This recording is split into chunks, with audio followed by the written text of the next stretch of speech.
Well, my friends, this gentleman and I became fast friends a few years ago, just watching this man do his thing and watching his social marketing. But I think I enjoy more than anything his mustache, which I could never do, and his accent. But this man, Jack, thank you so very much. My friends, a big round of applause. And my man, Jack Kristian. Thank you, Big Dad. My gosh, I need that as a sample. I need that introduction as a sample for every event. Thank you so much for having me. There's things I wanted to talk about today, and honestly, the big concept is obviously, I know a lot of you guys know me from social media, from Instagram, from TikTok, but I want you guys to really understand the reason behind it all and why we post and why I do what I do. And basically, let's start with the reason of I speak to a lot of you guys in my Instagram inboxes, in my TikTok inboxes, and I wanted to kind of talk about a few elephants in the room. And one of the things that I hear about when it comes about social media and why people delay making social media content and some of the obstacles that they face. And one of the obstacles that I hear so very often is the fear of the haters, the fear of people writing negative comments on your posts, and ultimately the fear of creating something that is a 30-second video, a minute video, a 90-second video, and wondering if people are going to hate it. And let's just circle real quick to the reason why you create content in the first place. And I'm getting to a point here. Mm-hmm.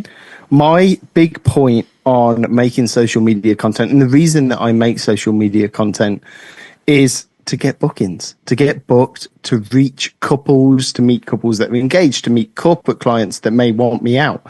And one thing that I found when it comes down to haters in the world, the people that are really going out their way to try and ruin your day with awful comments, those aren't the people that are booking you in the first place.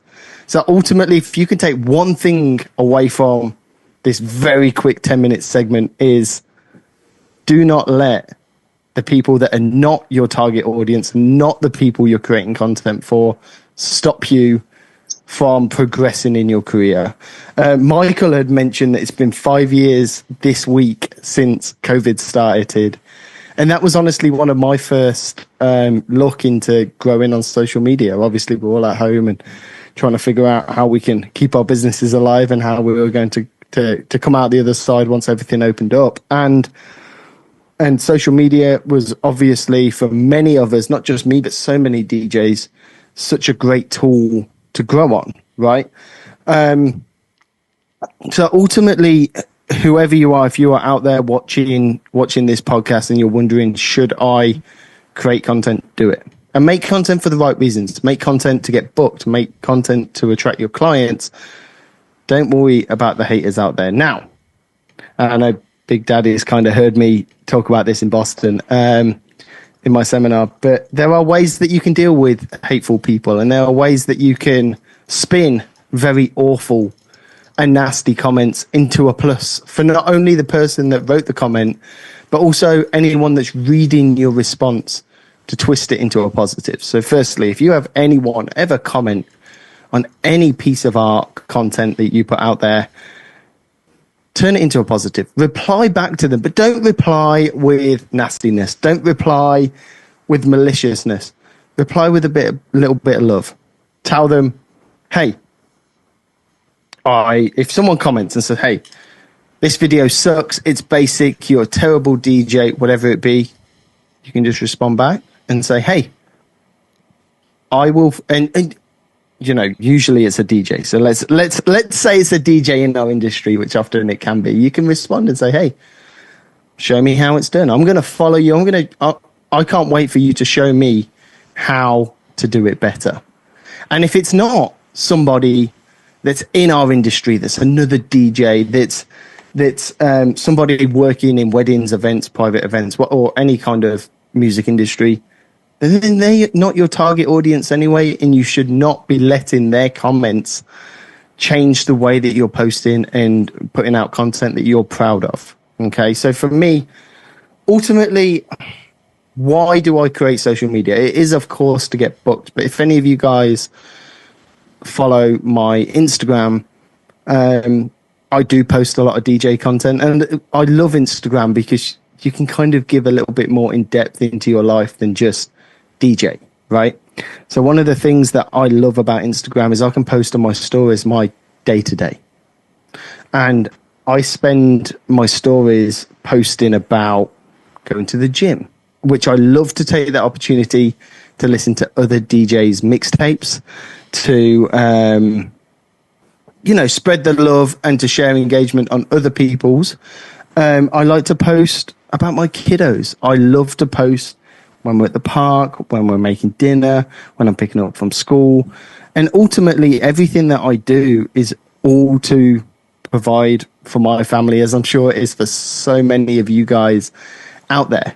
So when you really put into perspective of why are you posting content, you're posting it to make a living. Don't worry about everything that's happening in this world. For me, I've been able to really grow my business through the use of social media to provide a better life for my family. And one of the things that we really like to do is we love to travel. Now, obviously, when you work in the wedding and events business, it's so hard, especially if you're married or in a relationship or have family and kids. It's so hard to get that family time where everyone's off work, everyone's off school, everyone can be in the same room at the same time. So my wife and I have this rule that if we have more than 2 nights off back to back on our schedules, off of work, we take a trip, we travel. And sometimes that's not all exotic. I was going to say erotic, and I knew that was the wrong word. Sometimes it's not always exotic. Sometimes it's not always Mexico or Dominican, but sometimes it can be as simple as going camping 50 miles up the road. But just taking that time to really bond with your family I feel like is a really difficult thing in our industry. So being able to create the freedom by growing your social media to be able to charge more, to ultimately work less and make more money, whatever it is that's important to you, whether it's family, whether it's travel, whether it's your hobbies and you want to play soccer 3 days a week, whatever it is, use social media to progress your goals and what's important. So ultimately, what I hope you take away from this is don't worry about what the haters say and those people with the negative comments. Use social media to progress your own goals. I don't know how long that segment was. My friend, all good. That was amazing. So Jack, there he is. Yeah, I got a couple of questions here. Let's. So you do? Yeah, imagine that. I actually listen to what they say, Sean, and I'm just paying attention. Jack, I got a lot of videos out there, different channels, and the haters is such a real component of this. And how do you keep that from being nice to them, whatever? But I mean, there's a part of you, the part of your spirit that when you are starting to see these and such, it can be kind of a crushing thing. How do you compartmentalize that and just not let that get you down or not affect you on a personal level? I think one big component, it does come down to personal confidence. Do not get that mixed up with arrogance. But it would be the same as me turning around and saying to John, you're a gay black man. You'd be like, that's not me. That's not me.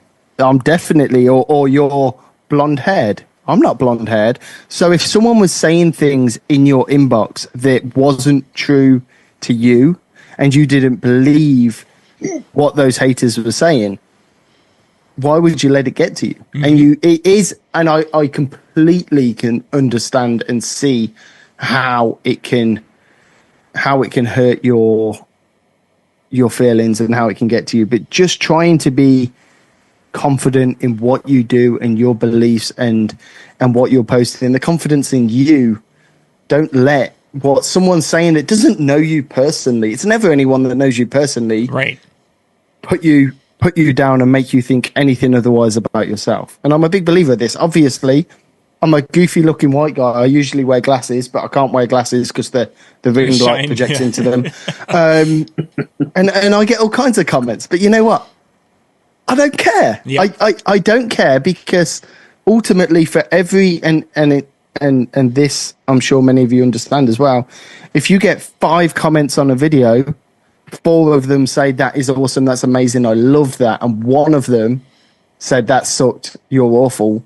That's the one comment that you focus on, right? Yeah, that's the truth. And it's just trying to focus on those positive comments, not the negative ones. And also one thing that I have noticed over the years, the more that you post and the more engagement that you get, the more the algorithm also figures out who your audience is. So especially in those early years of posting, I got a lot more hateful comments than I do nowadays.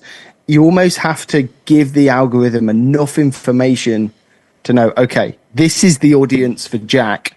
Let's keep pushing that to him. So not saying I don't still get those comments. I absolutely do. But the ratio gets less. One last thing, Jack. You talked about when you're using Instagram and such, you're doing a combination of DJ type videos and you're doing some personal family type videos. Do you have are you basically, is there a Jack the DJ type of a persona that you're putting out there and a Jack the family man, or how do you keep those two things separate so you're not on and doing things? I mean, you're talking really 2 distinctly different areas. You know, it's funny you say that. I was on another podcast a couple weeks ago, and my wife sat and watched it on the TV in the living room while I was working. And I thought, oh boy, what's she going to think? And she finished the podcast. She said, Jack, you're exactly the same on camera as you are in person. And that's just me. And I think as long as you're being authentic and true to yourself, yes, of course, Jack the performer at a wedding, Jack the MC, Jack the hype man is definitely different. But in some ways, it's not. You're still hype man daddy who can get everyone excited and go nuts on tickle time and all of that. You just change the way that you deliver that. Does that make sense? So very much I think as long as you can be authentic in what you're putting out there, that is key. Ultimately, when you sit down with your client for a consultation, when they find you from an Instagram video, you never want to sit down on that Zoom call and they say, he's totally different in person. So I think as long as whatever you're posting, recording, whatever you're putting out there is true to you and of course, your beliefs. If someone doesn't book you based off of that, that's fine. I can live with that because they're not booking you based off of you. You know what I mean? Yep. Good stuff. Thank you. Jack, thank you so much, my friend. And haters, real quick, for every one hater, there's 50 people that love what you do. And again, I think my biggest thing was be authentic. Everything you put out there has got to be you. There's no faking because people can tell a fake. And people can tell when you fake. And you always know, to anybody out there that feels like they don't have a single fan in the world, you always have Big Daddy. And amen. Shawnee, we've got a new line we're going to be using all the time, going nuts on tickle time. Oh yeah, perfect. That one's coming back. I'm just gonna say. Yes, it is. Thanks, Jack. Again, that's awesome. Thank you so much, my friends. This man, watch him on Instagram wherever he is. Watch the man. He's amazing, and an amazing family you have, my friend. Jack, once again, thank you so much. Thank you guys for having me. Thank you.